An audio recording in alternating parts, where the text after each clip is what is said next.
Hinahanap pa rin ang 4 na trabahador na natabunan sa pagguho sa landfill sa Rodriguez, Rizal kahapon. Ang mga rescuer, doble ingat dahil delikado pa rin daw sa lugar. Nakatutok live si Athena Imperial.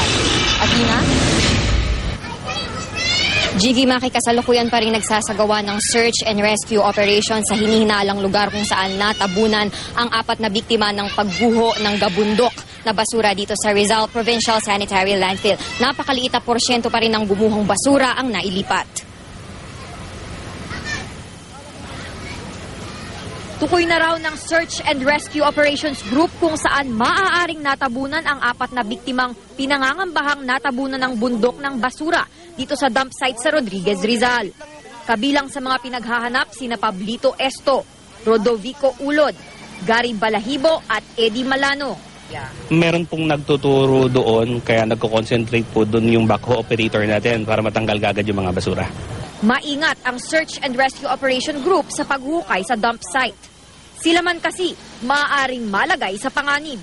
Base din sa actual ocular inspection namin ngayon ay napakadelikado palang lugar ito. Unang-una malambot yung basura, tapos syempre may amoy po yon. So hindi rin tayo basta-basta pwede magtrabaho doon.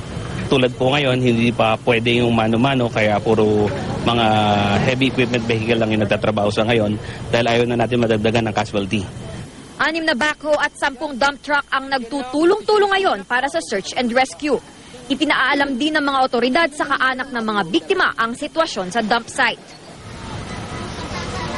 Makihinto raw muna ang search and rescue operations pagkagat ng dilim para naman sa kaligtasan ng mga operators ng backhoe at mga rescuers. Maki? Maraming salamat, Athena Imperial.